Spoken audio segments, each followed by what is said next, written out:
Well, despite mandatory evacuations leading up to Irma, some businesses decided to stay open and many still had to show up to work. And one post on social media claims that employees had to report to work right after the storm. Consumer investigator Danielle Serino set out to verify that claim and what rights employees have. Danielle. Hi, the question came up after a memo was posted on the employees' bulletin board at a Jacksonville Pizza Hut. It threatened them with disciplinary action if they didn't report to work 72 hours after the evacuation orders were lifted. So we wanted to verify if it's legal for an employer to penalize a worker for not showing up to a shift when there's a natural disaster.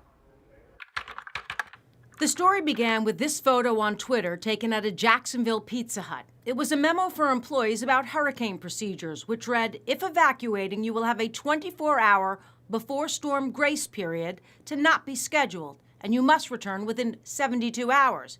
It goes on to say, failure to show for these shifts, regardless of reason, will be considered a no call, no show, and documentation will be issued. Well, boy, did that fire up social media with people calling out the company for bad business. But does bad business make it illegal? To verify this story, we spoke with attorney Kirsten Doolittle, who specializes in labor and employment law. We reviewed Florida's employment laws with the National Conference of State Legislatures and received an official statement from Pizza Hut. Here's what we found. According to the National Conference of State Legislatures, Florida is an at-will employment state which allows employers to terminate workers for any reason other than discrimination. But in the case of a disaster like Irma, employees who are fired may have some recourse. If the employer is located in a mandatory evacuation area, or if the employee resides in a mandatory evacuation area, I think the employee would have a good argument to say, by requiring me to come to work in a zone where the government has said I'm required to evacuate, you're asking me to break the law, and that's unlawful.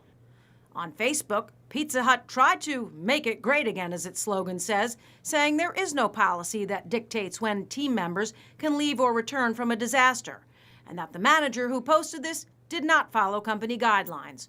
So we can verify you may get fired, but when flooding, downed wires, and no electricity are in your path, you can probably fight it and win.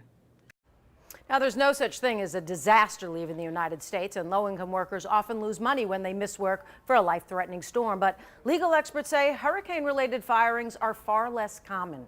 I'm Danielle Serino for First Coast News, on your side.